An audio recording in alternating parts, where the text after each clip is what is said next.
Hey, good morning, guys. Welcome to Market Mondays. Hope you guys had a great weekend. And here to give you guys a quick update on everything that's happened last week and things that are going to be happening this week. So, before we get right into it, do a quick dad joke. Dad joke today is, how do you blow up a Tyrannosaurus Rex? How do you blow up a Tyrannosaurus Rex?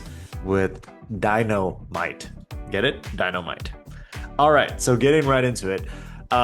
Luckily, hasn't been any additional escalations with the whole Iran conflict. So what we're seeing today with mortgage rates is that they've actually improved a decent amount today, and we hope that it continues in that trend.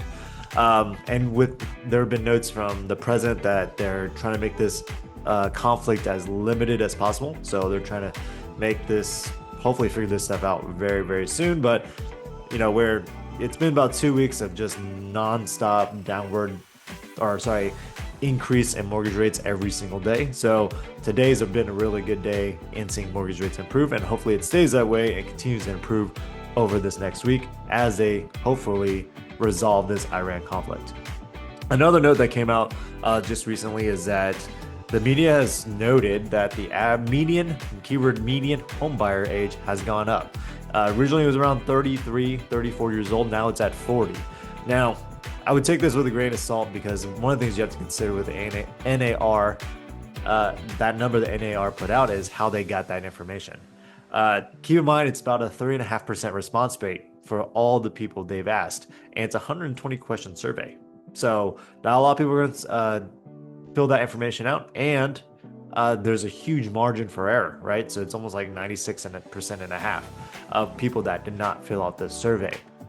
So this is going to skew the numbers quite a bit.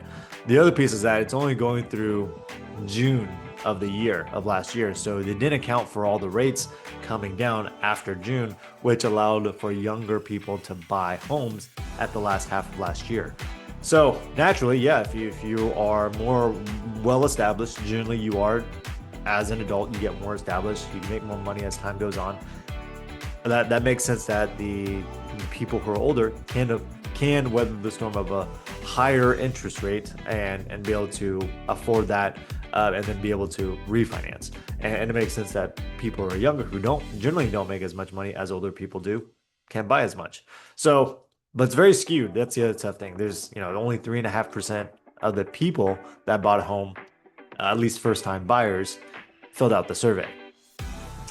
And also it also counts for people who are considered who owned a home, sold it, rent for a certain amount of time, maybe 3 or plus years, and then bought a home again. Some people consider them as first-time buyers as well, especially for down payment assistance programs, who say that as long as they haven't been a homeowner in the last 3 or 4 years, they can still qualify for the first-time home buyer down payment assistance grant. Now, the New York Fed also put out the age for what a first-time home buyer is, and it's about 35 years old.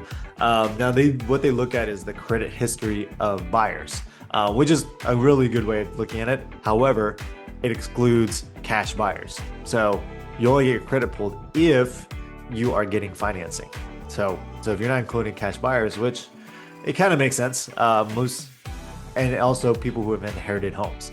Redfin put it out at 34, 35 years old, a little bit younger than the New York Fed, and obviously very much younger than what the NAR put out. But the tough thing is that it's still part of a survey, but it does capture both cash and home buyers who are getting mortgages. Now, it's only identified buyers who bought in the last year, also construction, new construction, and as well those inherited homes. So this is probably, I'd say the Redfin number probably makes more sense being 35 because it used to be about 33. Now that rates are coming down, that average age is probably going to come down per what NAR put out. So the media is probably going to focus on the NAR number, even though it's not that supported. So keep that in mind if you're ever trying to figure out what's going on with the real estate market.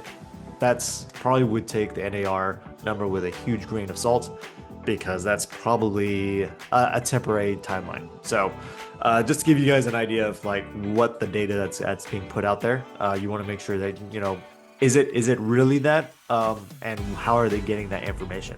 But I'd say it's closer to maybe more just 35, 36 years old is the new median age for home buyers, which Originally, it was 33 years old. So it really hasn't moved that much. Of course, affordability has gotten harder. Rates have been higher. Home prices have gone up. So it makes sense that, someone of a later age would have a higher concentration of first-time home buyers. But what we're expecting this week is some more inflation data. Hopefully, we see improvements. We hope that this conflict with Iran continues to slow down, less escalations, and it gets resolved within the next week or two, so that we can see rates go back to what they were before this conflict happened, and then we start seeing better rates moving forward. Otherwise, that's all I got for you guys. Nuke out.